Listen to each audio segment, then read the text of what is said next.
Election commission కు supreme court నోటీసులు జారీ చేసింది. ఎన్నికల్లో నోటాకు అత్యధికంగా ఓట్లు వస్తే ఆ నియోజకవర్గం ఫలితాన్ని రద్దు చేసి కొత్తగా పోలింగ్ నిర్వహించాలని కోరుతూ సుప్రీంకోర్టులో పిటిషన్ దాఖలైంది. దీనిని పరిశీలించిన సుప్రీం ధర్మాసనం ఈ అంశంపై భారత ఎన్నికల సంఘానికి నోటీసులు జారీ చేసింది.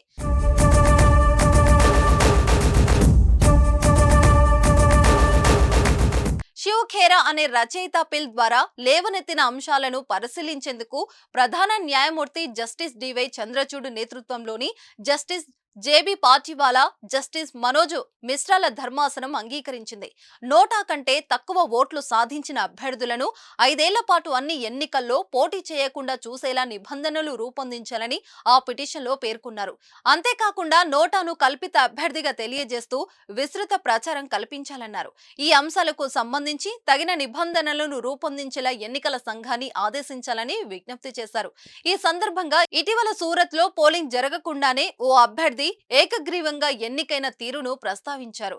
పిటిషన్ చేసిన ఈ విజ్ఞప్తులను పరిగణంలోకి తీసుకున్న ధర్మాసనం ఈసీకి నోటీసులు పంపించింది. ఇది కూడా ఎన్నికల ప్రక్రియలో భాగమేనని, దీనిపై ఎన్నికల సంఘం ఏం చెబుతుందో చూద్దామని పేర్కొంది.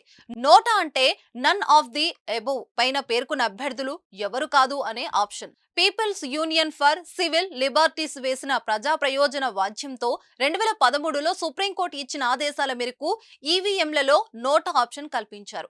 ఎన్నికలో పోటీ చేసే అభ్యర్థులు ఎవరు నచ్చకపోతే ఈ నోటా మీట నొక్కే సదుపాయం ఉంది.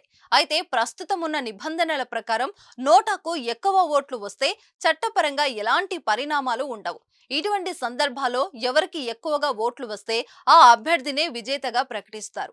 ఇప్పుడు సుప్రీంకోర్టు దీనిపై ఎటువంటి తీర్పునిస్తుందో చూడాలి.